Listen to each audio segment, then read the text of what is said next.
Hi guys, my name is Avocado Pit. This is the second part of my aim training video for how to improve your aim if you're still stuck in iron and silver. If you haven't seen the first part, I suggest going through the first one before going to this one. As usual, don't forget to check out my stream at twitch.tv/BigAvocadoPit, and please subscribe to my channel if you like these types of content. Also, please leave a like because it helps small YouTubers like me, and it also tells me what kind of content you'd like from me. That's enough for now, let's move on to the aim practices.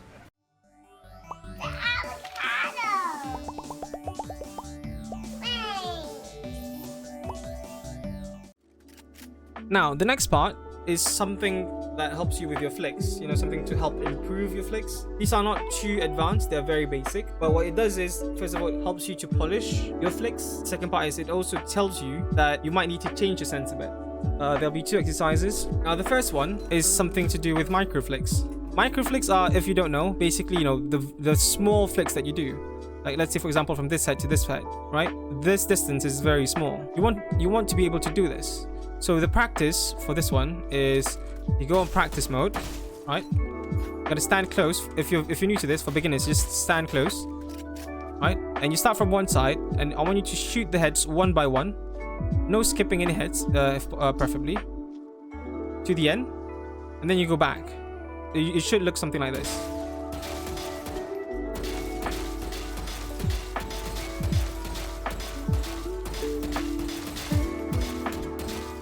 And you can go at it for as long as you need until you feel comfortable with it. The point of this practice is to try to make one fluid motion every time you move from one head to the other. Like from this head to this head, you're going to try and do one motion. So you click on this head and then you try to go to the next one and click that head as well. You want to try to avoid overshooting when you're aiming, meaning like I don't want you to, like, let's say when you aim from this head to that one, you go and miss the head. Basically, like that, for example. Like you're always overshooting, and maybe you're even perhaps going back and forth, like you're going like that. You want to try and avoid that. You don't want to go like back and forth. You want to try and make sure that you're able to do from this head. You can just go like that, one head to the next, preferably. If it's difficult for you to do it fast, do it slow first. Make sure that you're able to do it, right? Because the point of this is precision, accuracy, not speed. Once you get accurate with it, once you get good, you can do it faster. But if you can't do it fast now, do it accurate first. Like just go slow, one by one. And once you have the muscle memory, once you get used to it, you can start going faster as you keep doing this. You go faster and faster as time goes by. After doing this for a long time, you find it still difficult to, get that one fluid motion, and you're just not accurate at doing this. You can't do it this fast.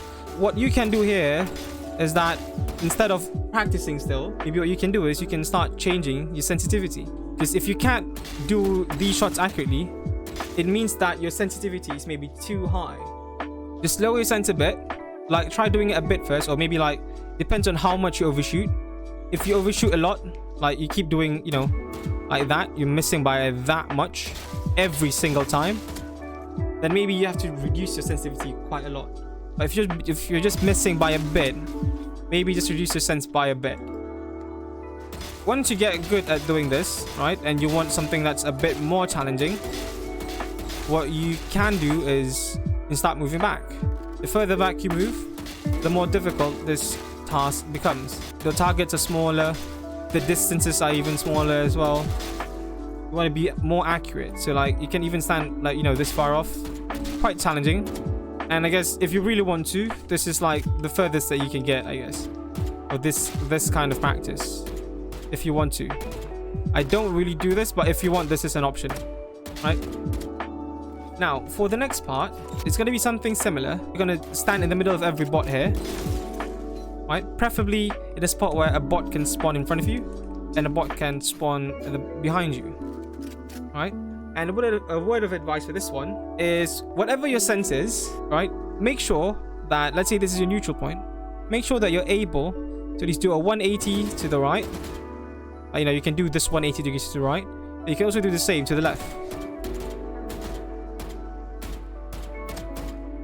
right? preferably in one fluid motion. All right, and if you can't, it's probably a sign that your sensitivity is too low, and I think that's a bad thing. Especially, like, you know, there's scenarios where someone comes from your back, and if you flick twice just to get there, it's going to take more time for you to actually flick onto that person, versus if you just do one flick, like, you know, you just go there, for example, or, you know, there in one flick, it increases your chance of surviving the gunfight. I do highly recommend it. So for this practice, again, you're going to stand in the middle of all of the bots, and you're going to do the same thing. This is your starting point. You're going to go to the right and start hitting the heads one by one, all the way to the back. And then you're going to come back, you know, go through them again one by one, and then go to the left and back. So it should look something like this.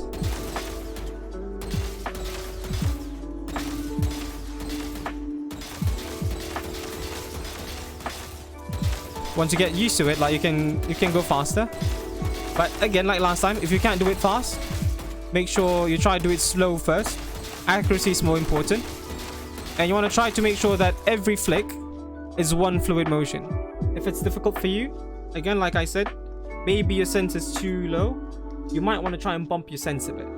But, you know, whenever you change your sense, make sure that you try it again with the other one, with the other practice, so that, you know, you get to that sweet spot for your preference. Like I said, everyone's preferred sense is different. I'm just going to emphasize this. It doesn't really matter what sense you're playing on, as long as you're comfortable with it and you're able to do these practices with that sense, whatever sense that you have, then it's a good sense for you. But you have to make sure that you're able to do the micro flicks and the big flicks. A lot of people like to talk about crosshair placement. Like, crosshair placement is a huge thing. Just a simple tip. Tip number one is basically to not aim at the ground, because I see a lot of bronze players, they just aim at the ground while they walk. So aiming at the ground is always a bad thing to do, because you want to try and aim. You don't necessarily have to aim at head level, right? We're not pro players here. We don't have to, especially if you're still bronze, right? Like, you don't see where head level is, like, immediately. So aiming just, you know, somewhere that's probably around chest height or head height, right? Just walking around, aim about that height. All right, the second tip for crosshair placement is, you know, to always aim at something, preferably a corner. So whenever you're walking around, don't walk around, like, for example, in this hallway, don't walk around like this. Like, yeah, you're aiming height level, but don't just aim in the middle of the hallway. What you're going to do is instead aim close to a corner. Not exactly at a corner, but, you know, close to a corner, like somewhere there. You know, just follow corners whenever you're playing. Aim at something, never aim in the middle of a hallway or in the middle of a site. Aim, you know, somewhere where a person might be when you're walking around. Like, if you look at any pro games, I mean, they have really good crosshair placement and they track wall really good. Like, for some reason it looks like, you know, the crosshair just sticking to corners. I don't recommend having your crosshair exactly touching the corner like this, for example, like what I'm doing right now. Instead, I recommend having like a bit of a gap to compensate for, you know, your delay in your reaction time. You know, when you see someone, you're not going to immediately just hit. You're going to have a delay from realizing that he's there to actually trying to kill that person. So if you have like a gap on you know, between your crosshair and the corner, you have, like, eventually that person is just going to walk into your crosshair because of the reaction time, and then when you click, that person is just going to die instantly because now the crosshair is aligned with their body. This is, I guess, would be like a good example. Like, you know, if I'm walking around, you know, when I'm doing this, the delay in my reaction time allows me to just align the crosshair onto that person's head. For example, I have decent crosshair placement when I'm walking. Let's say I'm starting from here and I'm walking like this. If I am hugging this corner very tightly with my crosshair, eventually I'm going to come across something like this, where my crosshair just sort of misses that person because of reaction time, because of the delay. It's going to be like this. Now my crosshair's here and that person's there. So what's going to happen is when I walk in, because I've missed him, I have to re-flick out to that person. It's going to be like that. There is like a small moment where I have to, like, it was there and then I have to re-flick that. Let's try this in slow motion. This is just a slow-mo of me running, right? So again, if I'm holding this too tight, what's going to happen is you see that person, but I'm going to miss slightly, right? I'm going to just miss slightly because of my reaction time. Then I have to flick out. This is bad, especially, you know, sometimes your flick doesn't connect. You just flick randomly and it doesn't hit.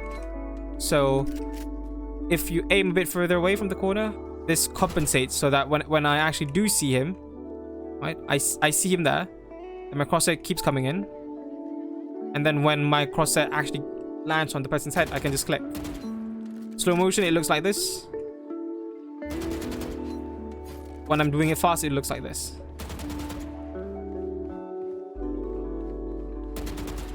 Like that. Thank you guys for watching. I hope these tips will help you improve your aim. Do tell me what you think about the practices down below so that I can change it if necessary or improve my explanation for future videos. Don't forget to subscribe and leave a like because it will help me a lot with the algorithm, and as a small YouTuber, these things matter a lot to me. Again, thank you guys for watching, and I'll see you again in the next video.